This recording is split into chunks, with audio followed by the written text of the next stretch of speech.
கர்த்தர் நல்லவர், கர்த்தர் மாறாதவர். எனக்கு பிரியமான சகோதரனே சகோதரியே, வாழ்த்துகிறேன் உங்களை இயேசு கிறிஸ்துவின் நாமத்தினால. இந்த முதல் நாளில் நம்ம கடந்து வந்திருக்கோம். என்ன மாதம் தெரியுமா? இது ஆகஸ்ட் மாதம்.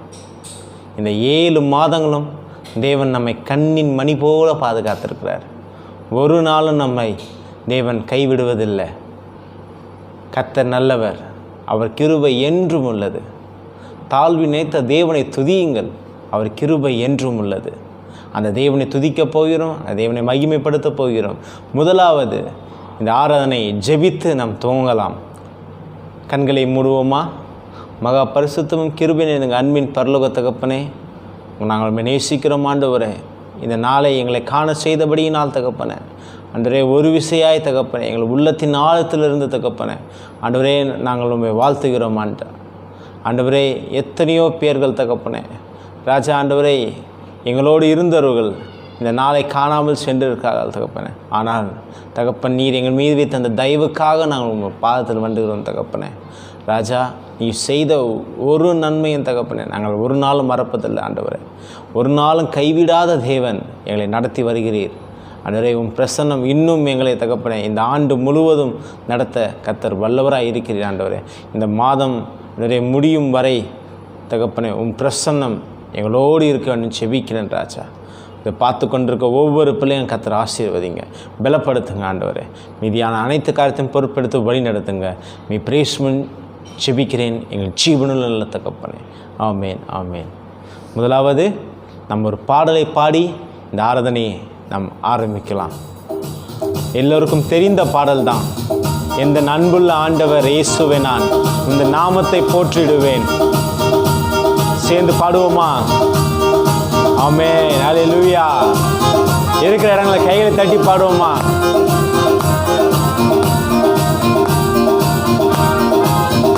எந்த அன்புள்ள ஆண்டவர் இயேசுவை, நான் உந்த நாமத்தை போற்றிடுவேன்.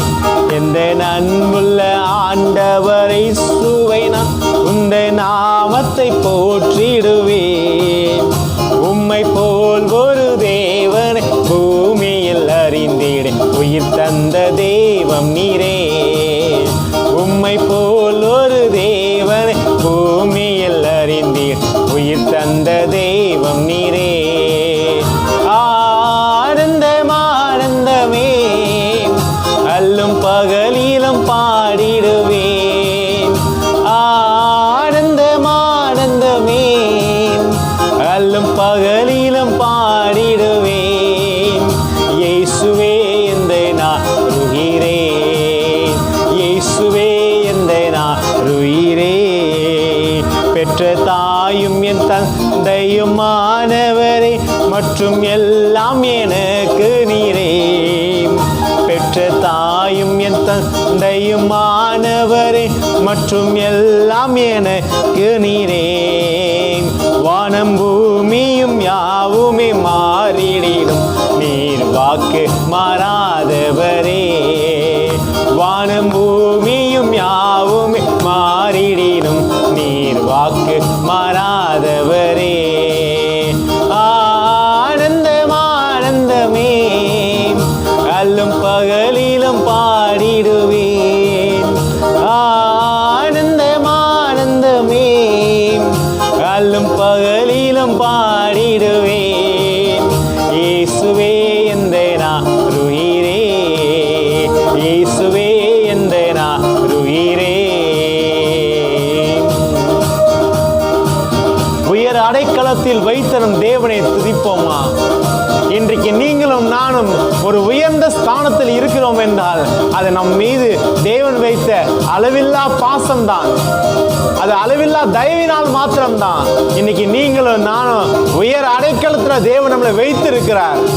சந்தோஷமாக சேர்ந்து எல்லோரும் உள்ளத்தின் ஆழத்திலிருந்து தேவனை மகிமைப்படுத்தி பாடுவோமா? உயர் அடைக்கலத்தில் என்னை வைத்தவரே, உந்த நாமத்தை நம்பிடுவேன். உயர் அடைக்கலத்தில் என்னை வைத்தவரே, உந்த நாமத்தை நம்பிடுவேன். உம்மை அல்லாது பூமி யாரையும் நம்பிட தந்த தெய்வம் நீரே. உம்மை அல்லாமல் பூமி யாரையும் நம்பிட உயிர் தந்த தெய்வம் நீரே. உள்ளத்தின் ஆழ்த்தந்து ஆனந்தமே அல்லும் பகலிலும் பாடிடுவேன். ஆனந்தமே அல்லும் பகலிலும் பாடிடுவேன். இயேசுவே எந்த நாளுயிரே, இயேசுவே எந்த நாளுயிரே, எந்த அன்புள்ள ஆண்டவர் இயேசுவே நான் உந்த நாமத்தை போற்றிடுவேன். எந்த அன்புள்ள ஆண்டவர் இயேசுவே நான் உந்த நாமத்தை போற்றிடுவேன். உம்மை போல் ஒரு தேவன் பூமியில் அறிந்தீர் உயிர் தந்த தெய்வம் நீரே. உம்மை போல் ஒரு தேவன் பூமியில் அறிந்தீர் உயிர் தந்த தெய்வம் நீரே.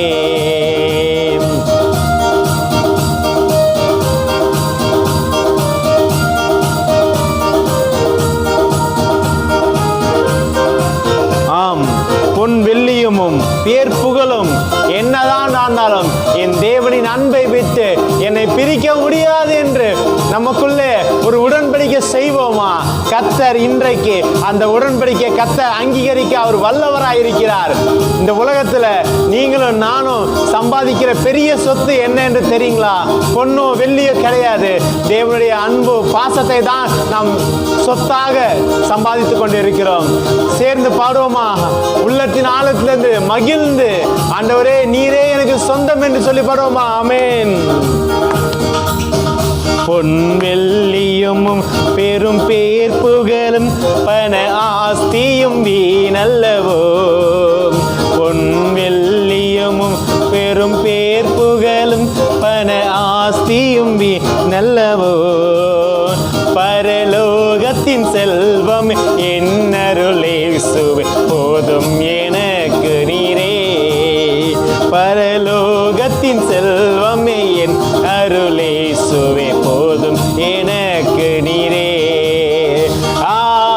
ஆனந்தமே அல்லும் பகலிலும் பாடிடுவேன். ஆனந்தமே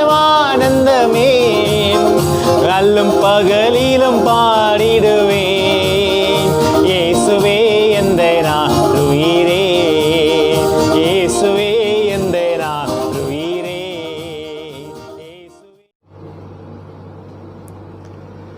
வாக்குத்தத்தத்தின் உடன்பிறப்பே, உன்னை வாழ்த்துகிறேன் இயேசுவின் நாமத்தில்.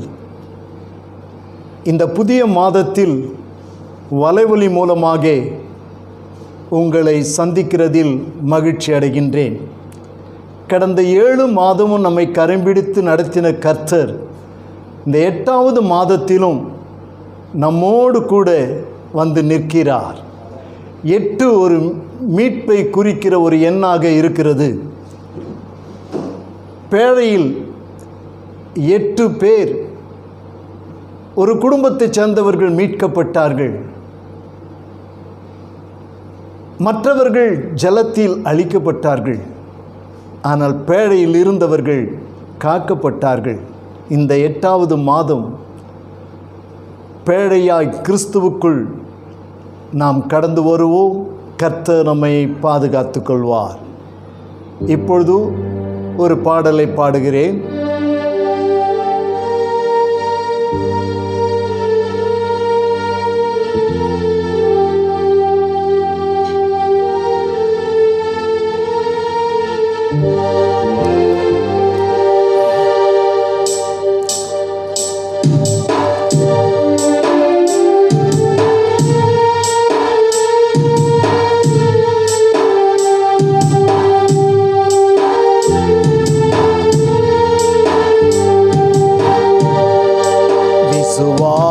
கப்பல் ஒன்று செல்கின்றது.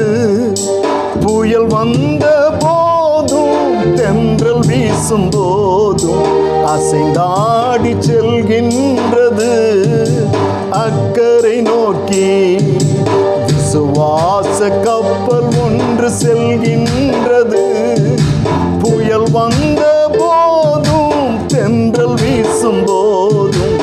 அசைந்தாடி செல்கின்றது. அக்கறை நோக்கி அக்கறை நோக்கி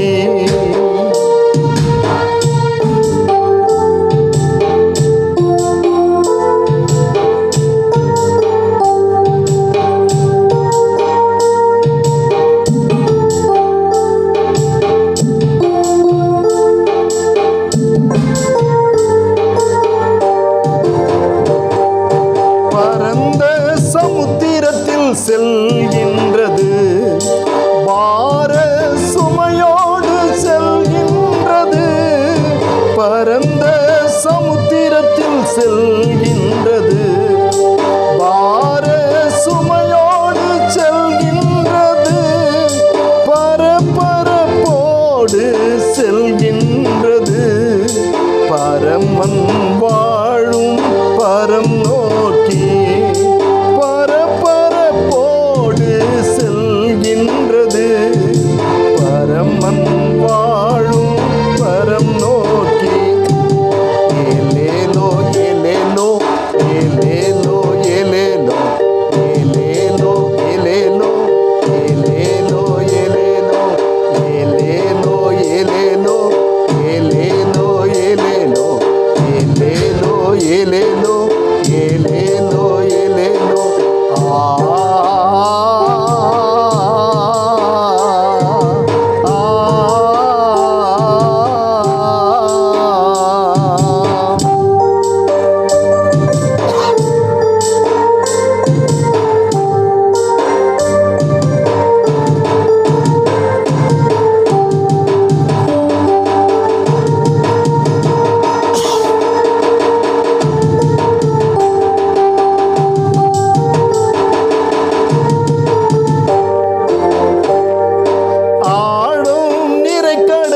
செல்கின்றது. அலை வந்து மோதியும் செல்கின்றது. ஆழம் நிறைக்கடலில் செல்கின்றது. அலை வந்து மோதியும் செல்கின்றது. ஆர்ப்பரிப்போடு செல்கின்றது. ஆண்டவர் அதற்கு மாலுமியா. ஆர்ப்பரிப்போடு செல்கின்றது. ஆண்டவர் அதற்கு மாலுமியா. ஏலேலோ ஏலேலோ ஏலேலோ ஏலேலோ ஏலேலோ ஏலேலோ ஏலேலோ ஏலேலோ ஏலேலோ ஏலேலோ ஏலேலோ ஏலேலோ ஏலேலோ ஏலேலோ ஏலேலோ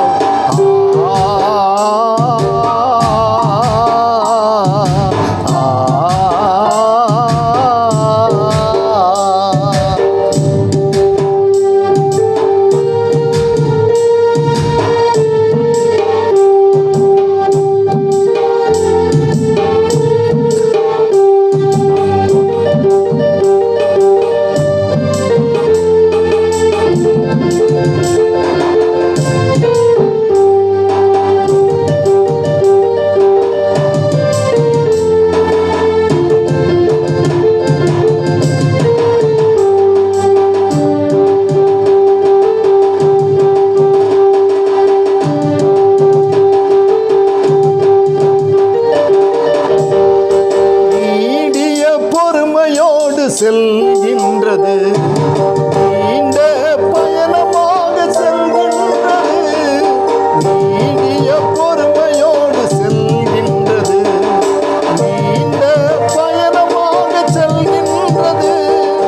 நிலைபலமாக செல்கின்றது.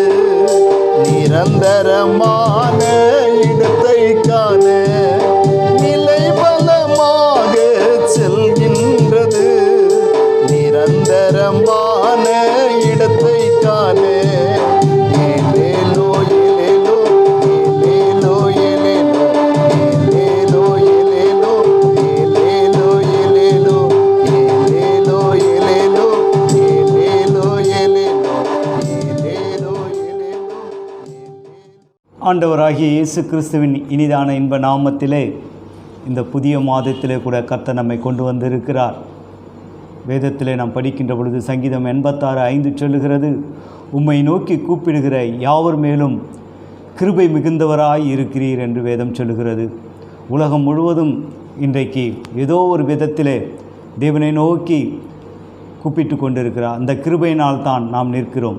அந்த கிருபையை அதே சங்கீதக்காரன் சொல்லுகிற வண்ணமாக கர்த்தரின் கிருபைகளை என்றென்றைக்கும் பாடுவேன் என்று சொன்ன விதமாக நாம் வாழ்ந்தாலும் ஆண்டவருக்குத்தான், நான் மரித்தாலும் ஆண்டவருக்குத்தான் என்ற நினைவோடு கூட ஆண்டவருடைய பிள்ளைகள் வாழ்ந்து கொண்டு இருக்கிறார்கள்.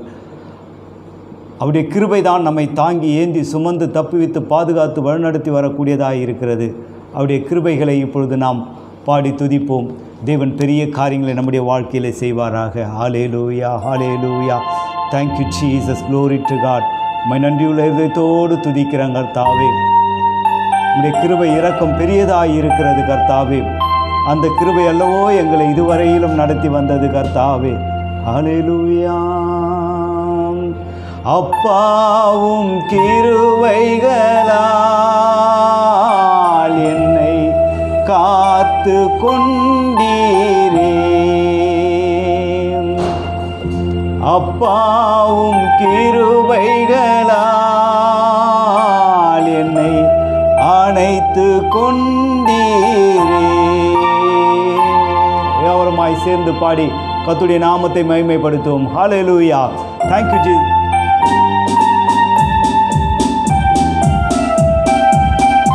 Glory to God. அப்பாவும் கிருபைகளால் என்னை காத்து கொண்டீரே. அப்பாவும் கிருபைகளால் என்னை அணைத்து கொண்டீரே.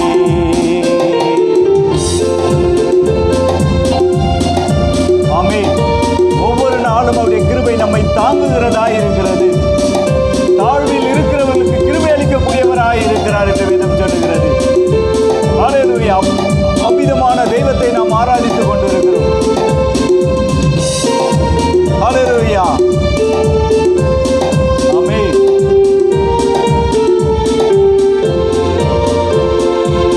தாங்கி நடத்தும் கிருபை இது, தாழ்வில் நினைத்த கிருபை இது. தாங்கி நடத்தும் கிருபை இது, தாழ்வில் நினைத்த கிருபை இது. தந்தையும் தாயும் கைவிட்டாலும் தயவாய் காக்கும் கிருபை இது. தந்தையும் தாயும் கைவிட்டாலும் கைவிடாம் காக்கும் கிருபை இது. அப்பாவும் கிருபைகளால் என்னை காத்து கொண்டீரே. அப்பாவும் கிருபைகளால் என்னை அணைத்து கொண்டீரே. ஆமென். ஒவ்வொரு வியாதியின் நேரத்திலும் அந்த கிருபை நம்மை காக்கக்கூடியதாய் இருக்கிறது. நமக்கு விடுதலை கொடுக்கக்கூடியதாய் இருக்கிற ஒரு தேவ கிருபையை நாம் ஆராதித்துக் கொண்டிருக்கிறோம். உலகத்தின் ஆழத்திலிருந்து தேவனை துதித்து ஸ்தோத்தரித்து மகிமைப்படுத்துவோம். ஆமென். கர்த்தரை நம்பி இருக்கிறவனையோ கிருபை சூழ்ந்து கொள்ளும் என்று வேதம் சொல்லுகிறது. ஆமென். வியாதியின் நேரத்தில் காத்த கிருபை, விடுதலை கொடுத்த தேவ கிருபை. வியாதியின் நேரத்தில் காத்த கிருபை, விடுதலை கொடுத்த தேவ கிருபை. சூழ்நிலைகள் மாறினாலும் மாறாமல் தாங்கிட்ட தேவ கிருபை. சூழ்நிலைகள் மாறினாலும் மாறாமல் தாங்கிட்ட தேவ கிருபை. அப்பாவும் கிருபைகளால் என்னை காத்து கொண்டீரே. அப்பாவும் கிருபைகளால் என்னை அணைத்து கொண்டீரே. ஆமென். உம்மை நோக்கி கூப்பிடுகிற யாவர் மேலும் கிருபை மிகுந்தவராய் இருக்கிறவரே, உம்மையே நாங்கள் ஆராதிக்கிற கர்த்தாவே. கர்த்தரின் கிருபைகளை என்றென்றைக்கும் பாடுவேன் என்று சங்கீதக்காரன் சொல்லுகிற வண்ணமாக நாங்கள் உம்மை பாடி துதிக்கிறோம், உம்மை ஸ்தோத்தரிக்கிறோம், உம்மை மகிமைப்படுத்துகிறோம். நீரே உயர்ந்தவர். ஆமென்.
சர்வ வல்லவர்.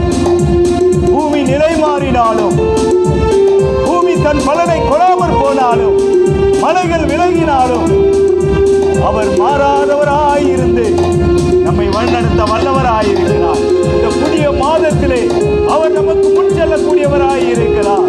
எல்லா கண்ணீரையும் அவர் மாற்றக்கூடியவராயிருந்து நிச்சயமாக மாற்றி நம்மை வாழ்வளிக்க வல்லவராயிருக்கிறார். ஹல்லேலூயா. அப்படிப்பட்ட தெய்வத்தை நாம் ஆராதித்துக் கொண்டிருக்கிறோம். உலகின் ஆழத்திலிருந்து தேவனை துதிப்போம். நீர் என்னோடு இருக்கும் போது என்னாலும் வெற்றி வெற்றியே.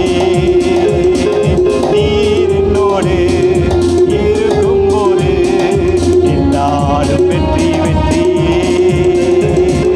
தோல்வி எனக்கில்லையே, நான் தோற்று போவதில்லையே. தோல்வி எனக்கில்லையே, நான் தோற்று போவதில்லையே. நீர் என்னோடு இருக்கும்போது நான் வெற்றி வெற்றியே. நீர் என்னோடு இருக்கும்போது நான் ஹல்லேலூயா. தேவனுக்கே மகிமை உண்டாகட்டும். அவர் நம்மோடு கூட இருக்கிறார். அந்த சர்வ வல்லவர் நமக்கு முன் செல்லக்கூடியவராய் இருக்கிறார். இந்த மாதம் முழுவதும் தன் கண்ணின் மணியைப் போல வைத்து நம்மை பாதுகாப்பார். தேவனுக்கே மகிமை உண்டாகட்டும். ஆமென். இந்த மாதம் வாக்குத்தத்தத்துக்கு நேராக நாம் கடந்து செல்லலாமா? எல்லாரும் வேதாகமத்தை திருப்பிக் கொள்ளுங்கள். யாத்ராம புஸ்தகம் 21ஆம் அதிகாரம் 13ஆம் வசனம். எக்ஸாடெக்ஸ் 21:13. ஒருவன் பதிவிருந்து கொள்ளாமல் தேவச் செயலாய் தன் கைக்கு நேரிட்டவனை கொன்றால் அவன் ஓடி போய் சேர வேண்டிய ஸ்தலத்தை உனக்கு நியமிப்பேன். இதில் இந்த மாதம் வாக்கு தத்துவம் ஓடி போய் சேர வேண்டிய ஸ்தலத்தை உனக்கு நியமிப்பேன். I will appoint thee a place whither ye shall flee.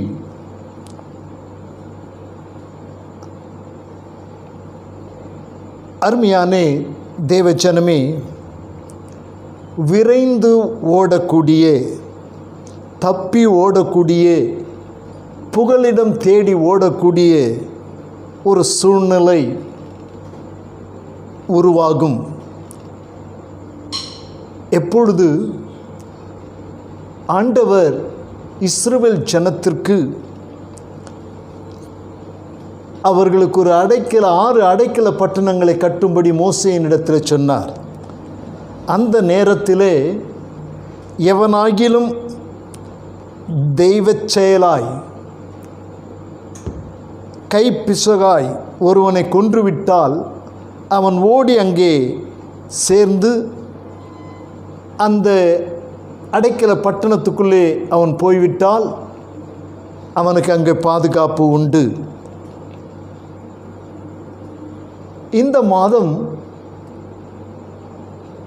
அநேக காரியத்திற்கு ஓடிக்கொண்டிருக்கிறார்கள். கர்த்தர் நியமித்த ஸ்தலம் உண்டு. ஒரு இடத்தை வாங்குவது, ஒரு ஸ்தலத்தை வாங்குவதற்கு கடந்த 7 மாதம் நீங்கள் ஓடி பிரயாசப்பட்டிருக்கலாம். ஆனால் கர்த்தர் நியமித்த ஸ்தலம் இந்த மாதத்திலே உங்களுக்கு அது தென்படும். ஒரு பெண்ணை தேடி பல மாதங்கள் நீங்கள் அலைந்திருக்கலாம். ஆனால் இந்த மாதத்திலே கர்த்தர் நியமித்த பெண் உங்களுக்கு கிடைப்பாள். புருஷனை தேடி, மணமகனை தேடி நீங்கள் அலைந்திருக்கலாம். ஆனால் கர்த்தர் நியமித்த மணமகன் உங்களுக்கு இந்த மாதத்தில் கிடைப்பான். வேலையை தேடி நீங்கள் அலைந்து கொண்டிருக்கலாம்.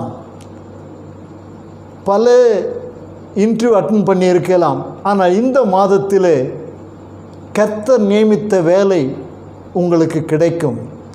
அநேகர் வேலை தேடி வெளிநாடுகளுக்கு செல்ல வேண்டும் என்று சொல்லி பல இடங்களிலே பணத்தை கட்டி அவர்கள் ஏமாற்றத்தோடு கூட இருக்கிறார்கள். ஆனால் இந்த மாதத்திலே கர்த்தர் உங்களுக்கு நீங்கள் இழந்ததை திரும்ப பெற்றுக்கொள்ளும்படி, அந்த பணம் உங்களுக்கு திரும்ப வந்து சேரும்படி கர்த்தர் காரியத்தை வாய்க்கச் செய்வார். ஆகவே இன்றைக்கு நாம் பார்க்கின்ற பொழுது ஆபிரகாம் என்று சொல்லுகின்ற ஒரு தேவனுடைய தாசன், தேவ மனிதன், விசுவாசங்களின் தகப்பன், கர்த்தர் அவனை அழைத்தபோது ஒரு வார்த்தையும் எதிர்த்து சொல்லாமல் உடனே புறப்பட்டு சென்றான். ஒரு கீழ்ப்படிதல் உள்ள ஒரு தேவனுடைய மனிதன் ஆபிரகாம். இந்த ஆபிரகாம் மெசொப்பொத்தேமியாவை விட்டு போகும் பொழுது அவன் கானானியருடைய தேசத்திலே வாசம் பண்ணி கொண்டிருக்கிற நேரத்திலே அவனுடைய வீட்டிலே இருந்த அவனுடைய ஊழியக்காரன், மூத்த ஊழியக்காரன் எலியேசரை அழைத்து, என் குமாரனாகிய ஈசாக்குக்கு நான் குடியிருக்கிற இந்த கானானியருக்குள்ளே பெண் கொள்ள வேண்டாம், என் இனத்தாரிடத்திற்கும் என் ஜனத்தாரிடத்திற்கும் போய் என் குமாரனுக்கு பெண் கொள்வாயாக என்று சொல்லி எலியேசரை அனுப்புகிறார். எலியேசர் அவரிடத்தில் சில கேள்விகளை கேட்கிறார். அங்கே இருந்து அந்த பெண் வராவிட்டால் இங்கே இருந்து நம்முடைய பிள்ளையை அழைத்து கொண்டு போகலாமா? அவன் சொன்னான், அப்படியெல்லாம் போகக்கூடாது, கர்த்தர் காரியத்தை வாய்க்க பண்ணுவார். இப்பொழுது எலியேசர் 10 ஒட்டகங்களோடு கூட புறப்பட்டு அநேக உச்சிதங்களை எல்லாம் எடுத்துக்கொண்டு புறப்பட்டு போகிறான். எங்கே போகிறான்? மெசொப்பொத்தேமியா, ஆபிரகாம் விட்டு வந்த இடத்துக்கு மெசொப்பொத்தேமியாவுக்கு போகிறான். அங்கே நாகோரின் ஊரிலே போய் அந்த ஊருக்கு புறம்பே வெளியே துறவண்டையிலே போனால் அங்கே பெண்கள் தண்ணீர் மொள்ள வருவார்கள் என்று சொல்லி, அங்கே நான் எனக்கு குடிக்க தண்ணீர் கேட்பேன், அவள் குடி என்று சொல்லி எனக்கும் ஒட்டங்களுக்கும் தண்ணீர் வார்ப்பாளையானால் அவளே கர்த்தர் நியமித்த பெண் என்று சொல்லி தனக்குள்ளே தீர்மானித்து கொண்டு ஜெபித்து அவன் புறப்பட்டு போன பொழுது, அந்த துறவுக்கு அருகிலே போகும்பொழுது அந்த நேரத்திலே இந்த நாகோரின் பேத்தியும் ரெபேக்காள் என்று சொல்லப்படுகின்ற அந்த பெண், பெத்துவேலின் மகள், அங்கே வருகிறாள். அதை பார்த்தபோது, அவளை பார்த்தபொழுது எலியேசர் ஓடுகிறான். வாக்குத்தத்தத்தின்படி ஓடி போய் சேர வேண்டிய ஸ்தலத்தை உனக்கு நியமிப்பேன் என்று. இந்த எலியேசர் அந்த பெண்ணை பார்த்தவுடனே வேகமாய் ஓடுகிறான். ஓடி எதையும் விசாரிக்கவில்லை, எனக்கு கொஞ்சம் குடிக்க தண்ணீர் கொடுப்பாயா என்று கேட்டான். அவள் குடியும் என்று சொல்லி தன் குடத்தை அவனுக்கு கொடுக்கிறாள், வார்க்கிறாள். அவன் தண்ணீர் குடித்தான். ஆனால் அவள் தொடர்ந்து சொல்லுகிறார், உம்முடைய ஒட்டகங்களுக்கு நான் தண்ணீர் வார்க்கிறேன் சொல்லிவிட்டு தன் குடத்தில் இருந்த தண்ணீரை தொட்டியில் ஊற்றிவிட்டு அவள் துறவை நோக்கி ஓடுகிறாள். எதற்கு? ஒட்டகங்களுக்கு தண்ணீர் கொண்டு வரும்படி துறவை நோக்கி ஓடுகிறாள். ஓடி துறவிலே கீழே இறங்கி தண்ணீரை கொண்டு வந்து மேலே தொட்டியில் ஊற்றி 10 ஒட்டகங்களும் தண்ணீர் குடித்து முடியும் வரையிலும் அவர்கள் அந்த ஒட்டகங்களுக்கு தண்ணீர் வார்த்தாள். இது நடந்த பின்பு இந்த எலியேசர் அவளை பார்த்து, நீ யாருடைய மகள் என்றெல்லாம் கேட்டபொழுது, இன்னாருடைய மகள் என்று சொன்னபொழுது அவன் அவளுக்கு காதணியை கொடுக்கிறான். இவள் உடனே புறப்பட்டு தன்னுடைய வீட்டுக்கு ஓடுகிறாள். வீட்டுக்கு வேகமாய் ஓடுகிறாள்.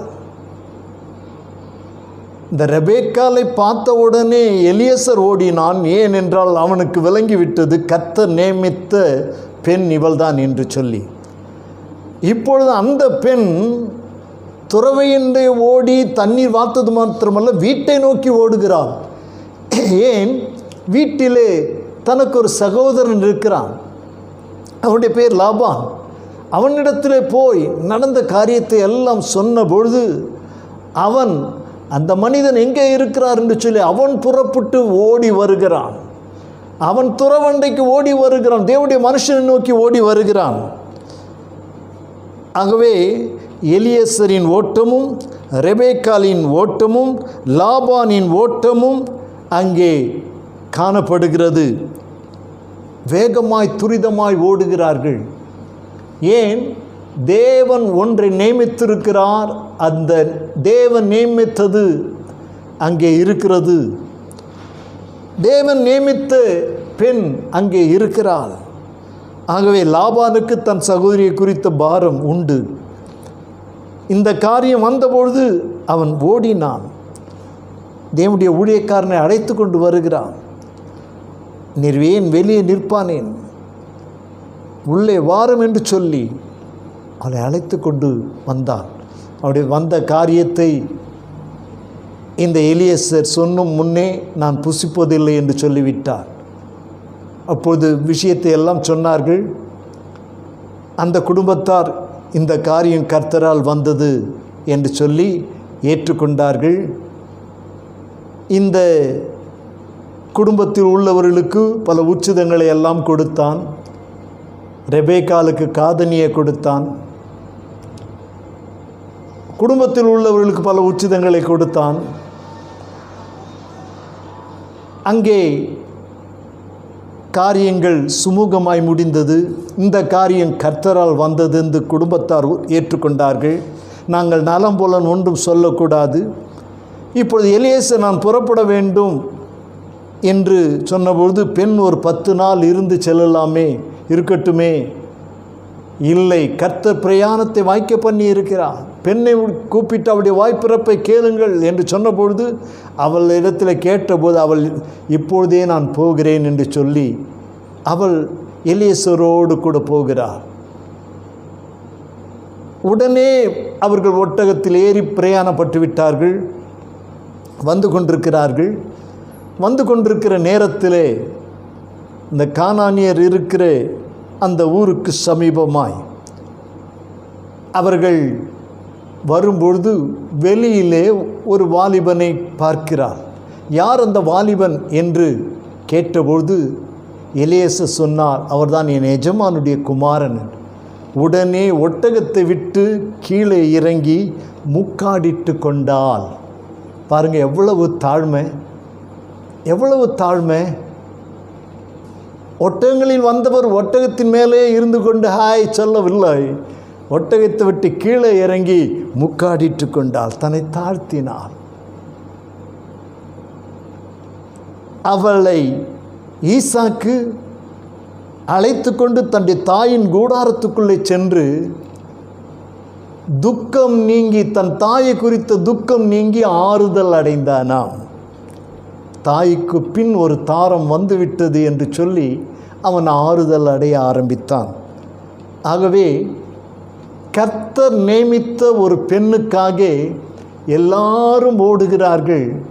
அந்த பெண்ணுடைய ஓட்டம், என் வருங்கால கணவரை நான் துரிதமாய் நான் சந்திக்க வேண்டும், தேவன் நியமித்த அந்த மகனை நான் துரிதமாய் சந்திக்க வேண்டும் என்று சொல்லி வீட்டை விட்டு அவளும் புறப்பட்டு வந்து விட்டாள். பாருங்கள், ஆண்டவர் நியமித்தது ஈசாக்குக்கு ரெபேக்காள், ரெபேக்காளுக்கு ஈசாக். இந்த மாதத்தில் நீங்கள் பல இடங்களுக்கு அலைந்திருக்கலாம். இவளுக்கு இவன்தான், இவனுக்கு இவள்தான் என்று கர்த்தர் நியமித்திருக்கிறது இந்த மாதத்தில் நிறைவேறும். ஆகவே அவனுடைய துக்கம் நீங்கி போனதாம் ரெபேக்காள் வரும் வரையிலும். இந்த மாதத்தில் கர்த்தர் உங்களுடைய துக்கங்களை எல்லாம் நீக்குவார். நீங்கள் எந்த காரியத்தில் துக்கப்பட்டு கொண்டிருக்கிறீர்களோ அந்த காரியத்திலிருந்து கர்த்தர் உங்களுடைய துக்கத்தை சந்தோஷமாய் மாற்றுவார்.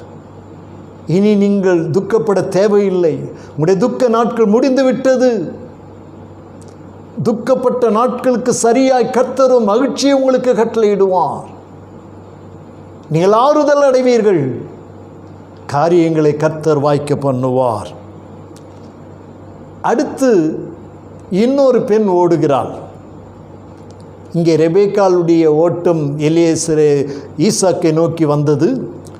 இன்னொரு பெண்ணை பார்க்கிறோம். சூனேமூர் கனம் பொருந்திய ஒரு ஸ்திரீ. இவள் வசதி வாய்ப்புகளுக்கு குறைவில்லை. இவள் ஒரு பெரிய சீமாட்டி. அவளுடைய கணவன் மிகவும் ஐஸ்வர்யமாக ஒரு லேண்ட்லார்டு. ஆனால் அவர்களுக்கு பிள்ளை இல்லை. எலிசா ஒரு முறை சூனேமுக்கு வந்திருந்த பொழுது அவனை சந்தித்து அவனை சாப்பிடும்படி அழைக்கிறாள். அவன் மறுக்கிறான். ஆனால் இவளோ வருந்தி அழைக்கிறாள். வருந்தி அழைக்கிறதினாலே அந்த தேவனுடைய மனுஷனாகிய எலிசா அவளுடைய வீட்டுக்கு போகிறான். போய் அங்கே சாப்பிடுகிறான். சாப்பிட்டு விட்டு அந்த ஊருக்கு சமீபமாய் அவன் வரும்பொழுதெல்லாம் இவங்க வீட்டை வந்து விசிட் பண்ணிட்டு சந்தித்து விட்டு போவான். ஆகவே இந்த ஸ்திரீ என்ன செய்தால், தன் புருஷனை பார்த்து, எப்பொழுதும் வந்து போகிற தேவனுடைய மனுஷனாகிய இவர் பரிசுத்தவான் என்று காண்கிறேன். ஒரே நாளில் பரிசுத்தவான் என்று கண்டுவிட முடியாது. அடிக்கடி வந்து போகிறவர்கள் எந்த அளவுக்கு பரிசுத்தமாக இருப்பார்கள், தங்களுடைய பேச்சு, பார்வை, நடக்கை எப்படி இருப்பார்கள் என்பது சொல்ல முடியாது. ஆனால் அவள் எல்லாவற்றையும் கூர்ந்து கவனித்து கொண்டிருந்திருக்கிறார். அடிக்கடி வந்து போகிற இவர் எப்படிப்பட்டவர் என்பதை புருஷனிடத்தில் சொல்லும்போது சொல்லுகிறார், எப்பொழுதும் நம்மிடத்தில் வந்து போகிற இவர் தேவனுடைய மனுஷன், இவர் பரிசுத்தவான். ஆகவே இவருக்கு நம்முடைய வீட்டுக்கு மேலே ஒரு அறையை உண்டு பண்ணுவோம் என்று சொல்லி ஒரு அறையை உண்டு பண்ணி அதில் ஒரு கட்டிலை போட்டு, ஒரு மேசையை போட்டு, ஒரு நாற்காலியை போட்டு, ஒரு குத்து விளக்கு வைத்து, அவர் எப்பொழுதெல்லாம் இங்கே வருகிறாரோ அங்கே தங்கலாம் என்று அவருக்கென்று ஒரு ரெஸ்ட் ரூம், அவருக்கென்று ஒரு பெட்ரூம் ஆயத்தமாகிவிட்டது. ஒரு முறை எலிசா வரும்பொழுது கேயாசியை பார்த்து கேட்கிறான். தன்னோடு வந்த கேயாசி பார்த்து, இவள் இவ்வளவு கரிசனையோடு நம்மை விசாரித்து நம்மை கவனித்து உபசரிக்கிறாளே, இவளுக்கு ஏதாகிலும் தேவை உண்டா? நாம் செய்ய வேண்டியது ஏதாகிலும் இருக்கிறதா? அவளை கூப்பிட்டு கேளும். அவளை கூப்பிட்டு கேட்டபோது, நாங்கள் ஏதாகிலும் உனக்கு செய்ய வேண்டியது இருக்கிறதா என்று கேட்டபோது அவள் எதையும் சொல்லலை. என் ஜனத்தின் நடுவே நான் சுகமாய் குடியிருக்கிறேன், ஒன்றும் வேண்டாம், எனக்கு பிள்ளை இல்லை, ஒரு பிள்ளை வேணும்னு கூட அவள் கேட்கல. எனக்கு பிள்ளை இல்லை, நான் மலடியாக இருக்கிறேன், எனக்கு பிள்ளை இல்லை, அவள் ஒரு வார்த்தை சொல்லலை. என் ஜனத்தின் நடுவே நான் சுகமாக இருக்கிறேன் என்று சொன்னான். அப்பொழுது கேயாசி தான் சொன்னான், அவளுக்கு பிள்ளை இல்லைன்னு. அந்த தேவனுடைய மனுஷனாகிய எலிசா, அடுத்த உற்பத்தி கால திட்டத்தில் நீ ஒரு குமாரனை அணைத்து கொண்டிருப்பாய் என்று சொல்லிவிட்டு சென்றான். அதே போல அவன் சொன்னபடியே ஒரு குமாரனை பெற்றெடுத்து அவனை அணைத்து கொண்டிருந்தார். அந்த பிள்ளை வளர்ந்தது. அந்த பிள்ளை வளர்ந்து வரும்பொழுது வயலில் இருக்கிற தன்னுடைய தகப்பனிடத்திற்கு அந்த பிள்ளை போயிருந்தது. தன்னுடைய அப்பாவை பார்க்க போன அந்த இடத்தில் அந்த பிள்ளைக்கு திடீரென்று தலைவலி. அவன் அப்பாவை பார்த்து சொல்லுகிறான், டாடி எனக்கு தலை அதிகமாக வலிக்கிறது, அப்பா எனக்கு தலை அதிகமாக வலிக்கிறது, என்னால் வலி தாங்க முடியவில்லை. அவர் தன்னுடைய வேலையாட்களை கூப்பிட்டு இவனை கொண்டு போய் அவருடைய தாயின் இடத்தில் விட்டு விடுங்கள் என்று சொன்னபொழுது அவருடைய தாயின் இடத்தில் கூட்டி கொண்டு வந்தார்கள். அவள் இவனை தன்னுடைய மடியிலே போட்டு அவனுடைய தலையை தடவி கொடுத்து மடியில் போட்டு, அந்த மடியிலேயே அவள் உயிர் பிரிந்து விட்டது. தாயின் மடியிலே உயிர் பிரிந்து விட்டது. அவள் பார்க்கிறாள், மூச்சு இல்லை, பிள்ளை செத்து போய்விட்டது. வேகமாக அந்த பிள்ளையை எடுத்துக்கொண்டு அந்த தேவனுடைய மனுஷனுக்கு ஆயத்தப்படுத்தி வைத்த அந்த அறைக்கு நேராய் ஓடினான். அந்த தேவனுடைய மனுஷனுடைய கட்டளையில் இந்த பிள்ளையை கிளத்தினான். உடனே ஆளை அனுப்பி நான் தேவனுடைய மனுஷன் இருக்கிற இடம் மட்டும் போக வேண்டும். ஆகவே கழுதையும் வேலையாட்களையும் அனுப்பு என்று சொல்லி புருஷனிடத்தில் சொல்லி அனுப்பினான். புருஷன் அங்கேருந்து இன்றைக்கு அமாவாசையும் இல்லை, ஓய்வு நாளும் இல்லை, இன்றைக்கு ஏன் போய் தேவனுடைய மனுஷனை சந்திக்க வேண்டும் என்று அவன் கேட்டு அனுப்புகிறான். எல்லாம் எனக்கு தெரியும், ஆனாலும் நான் அவரை சந்திக்க வேண்டும். உடனே கழுதையும் வேலையாட்களையும் அனுப்பு என்று சொன்ன பொழுது புருஷன் மறுக்காமல் கழுதையை வேலையாட்களை அனுப்பி வைத்தார். அவர்கள் கழுதையின் மீது சேனங்கட்டி பிரயாணம் புறப்பட்டார்கள். வேலைக்காரனை பார்த்து சொன்னால், நான் சொல்லும் வரையிலும் எங்கும் ஓட்டத்தை நிறுத்தாதே. இந்த சூனேமியாளின் ஓட்டம் தொடர்ந்தது. நான் சொல்லும் வரையில் எங்கேயும் ஓட்டத்தை நிறுத்தாதே. அப்படி என்றால் இவருடைய ஓட்டம் எங்கே, இவருடைய லக்கு எங்கே? கர்மேலை நோக்கி. ஏன் கர்மேலை நோக்கி ஓட வேண்டும்? அங்கே தான் தேவனுடைய மனுஷன் இருக்கிறார். ஆகவே அதுவரையிலும் வழியில் என்ன நடந்தாலும் ஓட்டத்தை நிறுத்தக்கூடாது என்று சொல்லிவிட்டார். வேகமாய் போய் கொண்டிருக்கிறார்கள். கர்மேலில் பர்வதத்தில் இருந்து தேவனுடைய மனுஷனாகிய எலிசா இவள் வருகிறதை கண்டு பார்த்து கேயாசியை கூப்பிட்டு, அந்த சூனேமியால் வருகிறாள், அவளை எதிர்கொண்டு போய் அவனுடைய சுகச்செய்தியை விசாரி என்று சொல்லி இவளை அனுப்புகிறார். இப்பொழுது கேயாசி எதிர்கொண்டு ஓடுகிறான். அவள் கர்மேலை நோக்கி ஓடி வந்தால், இப்போது எலிசாவுடைய உதவியால் அவன் கேயாசி என்ன செய்கிறான்? அவளை நோக்கி எதிர்கொண்டு ஓடுகிறான்.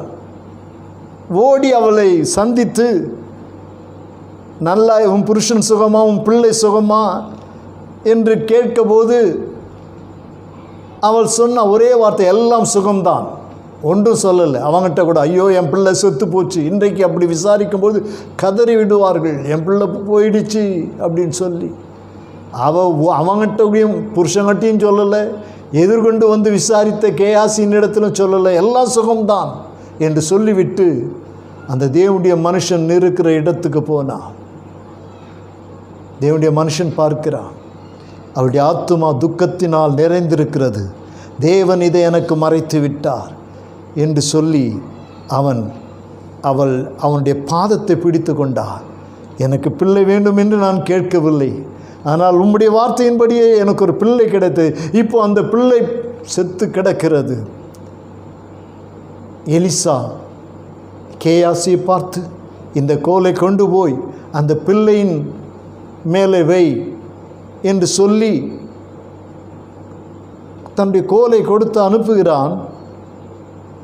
ஆனால் இவளோ அந்த இடத்தை விட்டு நகரவில்லை. நீர் வந்தால் ஒழிய நான் இங்கிருந்து போவதில்லை, நீர் வர வேண்டும் என்று அவனை வருந்துகிறாள்.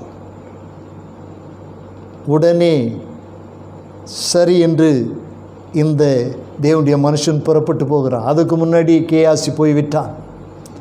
போய் அந்த பிள்ளையின் மீது இந்த கோலை வைத்தான். ஒரு அசைவும் இல்லை. அவன் வந்து இவர்கள் வரும்பொழுது வந்து சொல்லுகிறான், நீர் சொன்னபடி செய்தேன், ஒரு அசைவும் இல்லை. இப்பொழுது எலிசா அந்த மேல் அறைக்கு சென்றான்.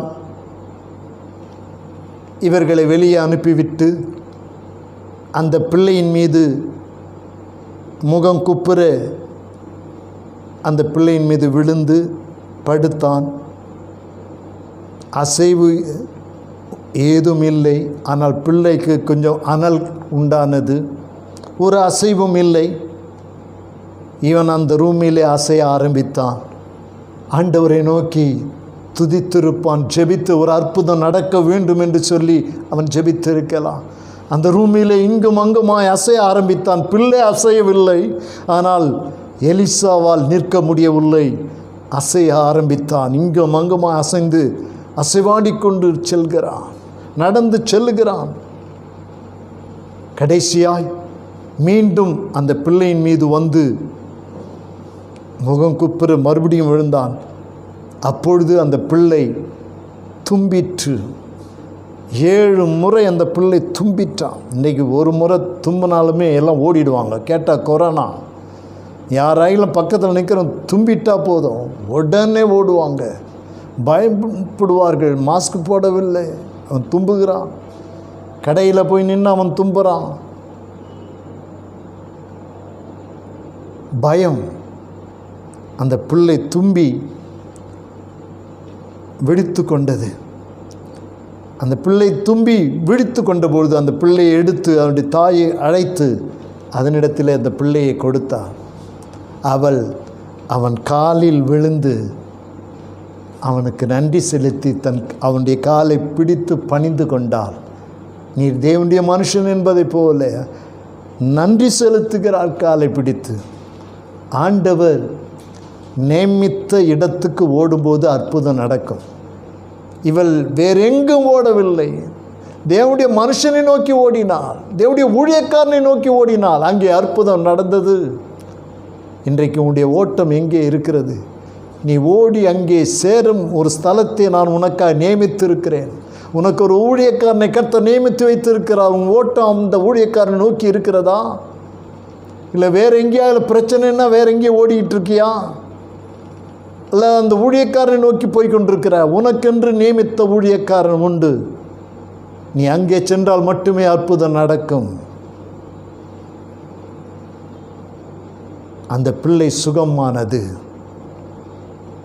எனக்கு அன்பான தேவஜனமே, அன்றைக்கு அந்த குடும்பம் எவ்வளவு சந்தோஷப்பட்டிருக்கும். ஒரு பிள்ளை, மரித்த பிள்ளை உயிரோடு இருந்தால் எவ்வளோ சந்தோஷம் அந்த குடும்பத்தில் வந்திருக்கும். இன்றைக்கி இருக்கிறவங்க சொல்லிவிடுவோம், ஐயோ செத்துந்து உயிரோடு வந்துச்சுன்னா இது தரித்திரம், இது குடும்பத்துக்கு ஆகாது, அதை எப்படியாலும் கொன்னுட்ருக்கணும், மறுபடியும் செத்ததையும் மறுபடியும் சாக அடிச்சிடுவான். ஆனால் அவங்க சந்தோஷப்பட்டார்கள். இன்றைக்கு இழந்ததை நீ திரும்ப பெற்றுக்கொள்ளும் பொழுது உனக்கு சந்தோஷம் உண்டாகும். ஈசாக்குக்கு ஆறுதல் உண்டானது போல, சூனமியாளுக்கு சந்தோஷம் உண்டானது போல உங்களுக்கு ஆறுதலையும் சந்தோஷத்தையும் கர்த்தர் இந்த மாதத்தில் வைத்திருக்கிறார். தேவன் நியமித்திருக்கிறது இருக்கிறது. அதை இந்த மாதத்தில் நீ போய் சுதந்தரித்துக் கொள்வாய். 2 பெண்கள் ஓடினார்கள். 3வது ஒரு ஆள் ஓடுகிறார். தாவீதுக்கும் அவருடைய குமாரனாகிய அப்சலோமுக்கும் யுத்தம் நடந்த நேரம் அப்சலோம் கொல்லப்பட்டு விட்டான்.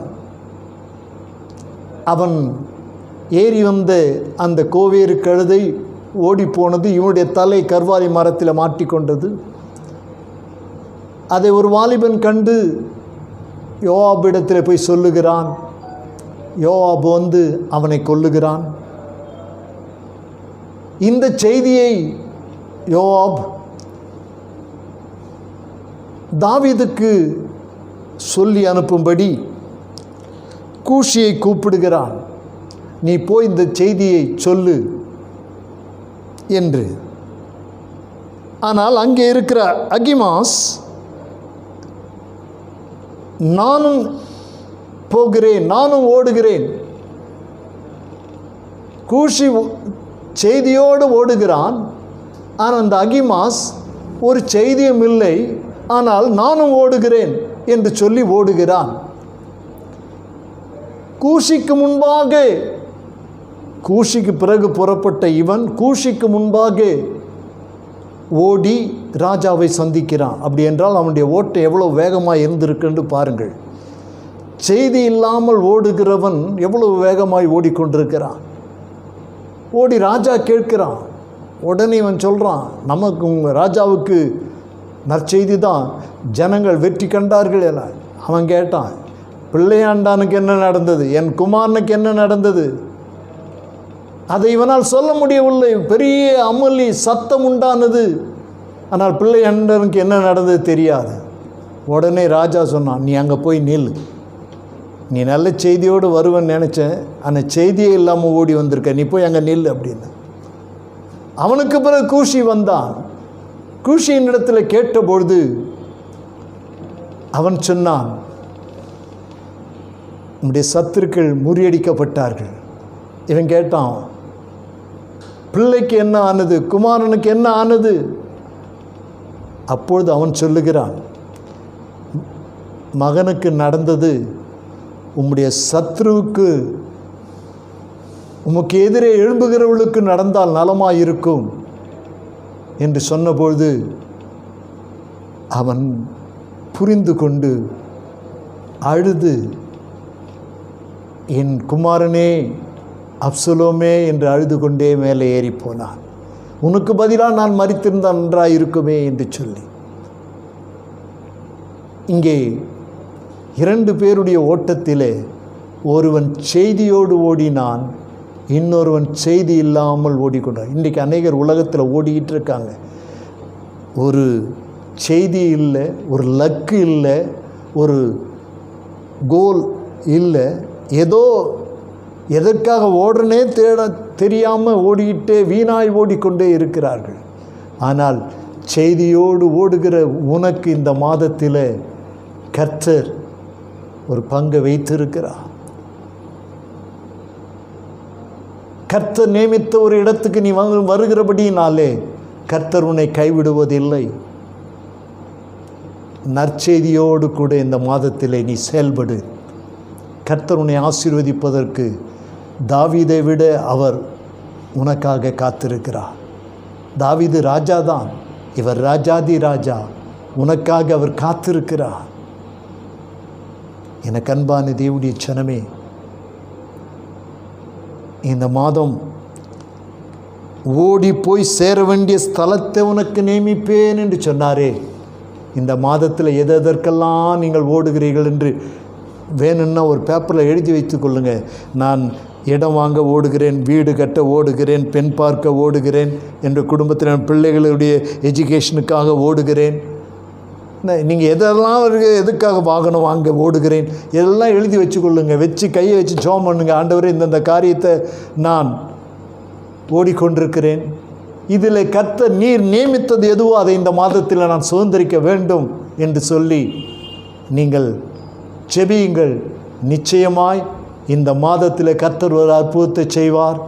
ஆகவே வருகிற ஞாயிற்றுக்கிழமைகளிலே இந்த அடைக்கல பட்டணங்களை குறித்து, ஒவ்வொரு அடைக்கல பட்டணங்களை குறித்து நாம் தியானிக்க போகிறோம். ஏனென்றால் இந்த வசனம் அந்த அடைக்கல பட்டணத்துக்கு ஓடுகிறவர்களை குறித்து சொல்லப்படுகிறது. ஆகவே அந்த பட்டணங்களை குறித்து இந்த ஞாயிற்றுக்கிழமைகளில் தியானிக்கலாம். நாளைக்கும் அதை நாம் தியானிப்போம். நாளைக்கு ஞாயிற்றுக்கிழமை நாம் அந்த அடைக்கல பட்டணத்தில் ஒன்றை நாம் தியானிக்க கர்த்தர் நமக்கு கிருபை செய்வாராக. ஆகவே இம்மட்டும் நடத்தின எபினேசர் இனியும் நம்மை நடத்துவதற்கு இம்மானுவேலா நம்மோடு கூட இருக்கிறார். இந்த மாதத்தில் அற்புதங்களை செய்யும்படி நம்மோடு கூட இருக்கிறார். 8 ஒரு விடுதலையின் மாதம். கர்த்தர் நிச்சயமாக அநேக காரியத்தில் உங்களுக்கு விடுதலை கொடுக்க போகிறார். நீங்கள் சுதந்திரிக்க போகிறீர்கள், நீங்கள் பெற்றுக்கொள்ள போகிறீர்கள், நீங்கள் ஆறுதல் அடைய போகிறீர்கள், நீங்கள் சந்தோஷப்பட போகிறீர்கள். உங்களுக்காக பரிசுகள் காத்து கொண்டிருக்கிறது. கர்த்தர் எல்லாவற்றையும் உங்களுக்கு செய்ய நிற்கிறார். கர்த்தர் உங்களை கைவிட மாட்டார். ஆகவே இந்த மாதம் முழுவதும் கர்த்தர் உங்களை நடத்த கர்த்தருடைய கரத்தில் உங்களை அர்ப்பணியுங்கள். கர்த்தர் மாறாதவர், கர்த்தர் நடத்துவார். ஜெபிப்போமா? நல்ல பிதாவே, நன்றியுடன் நாங்கள் ஸ்தோத்திரிக்கிறோம். ஆசீர்வதிக்கப்பட்டதான இந்த 1ஆம் தேதி கால வேளைக்காய் நன்றி. ஆண்டவரே, ஓடி சேர வேண்டிய ஸ்தலத்தை உனக்கு நியமிப்பேன் என்று சொன்னீர். எந்த ஸ்தலத்துக்காக, எந்த இடத்துக்காக நாங்கள் ஓடுகிறோமோ அதை சுதந்திரிக்க வேண்டும். எங்களுடைய வாழ்க்கையில் எதை அடைய வேண்டும் என்று நாங்கள் ஓடுகிறோமோ அதை நாங்கள் சுதந்திரிக்க வேண்டும். நிச்சயம் கர்த்தர் நீர் செய்வதற்கு நீர் நியமித்து வைத்தது எங்களுக்கு கிடைக்கும். எங்களுடைய பிரயாசத்தினால் எதுவும் கிடைக்காவிட்டாலும் நீர் நியமித்தது எங்களுக்கு கிடைக்கும் என்ற நம்பிக்கை உண்டு. அதை இந்த மாதத்தில் நீர் எங்களுக்கு நியமித்து வைத்ததை வேற ஒருவரும் எடுக்க முடியாது. நீர் எங்களுக்கென்று வைத்ததை நாங்களே அதை சுதந்திரிக்க நீர் எங்களுக்கு கிருபை தருவீராக. நம்முடைய கரங்களில் ஒப்பு கொடுக்கிற கர்த்தர் தொடர்ந்து கிரியை செய்யும். ஆசீர்வதி. இயேசுவின் நாமத்தில் பிதாவே, ஆமென். எல்லாரும் சேர்ந்து சொல்லலாமா? என் ஆத்துமாவே கர்த்தரை ஸ்தோத்திரி, என் முழு உள்ளமே பரிசுத்த நாமத்தை ஸ்தோத்திரி. என் ஆத்துமாவே கர்த்தரை ஸ்தோத்திரி, அவர் செய்த சகல உபகாரங்களை மறவாதே. ஆமென். நம்முடைய கர்த்தராகிய இயேசு கிறிஸ்துடைய கிருபையும் பிதாவாகிய தேவனுடைய அன்பும் பரிசுத்த ஆவியானவருடைய அந்யோன்ய ஐக்கியமும் சந்தோஷமும் சமாதானமும் வழி நடத்துதலும் நம் ஒவ்வொருவரோடும் நம்முடைய குடும்பங்களோடும் ஊழியங்களோடும் கர்த்தருடைய வருகை மட்டும் இருப்பதாக. Amen, amen, amen. May God bless. நாளை காலை மீண்டும் சந்திப்போம். கர்த்தர் உங்களை ஆசீர்வதிப்பார்.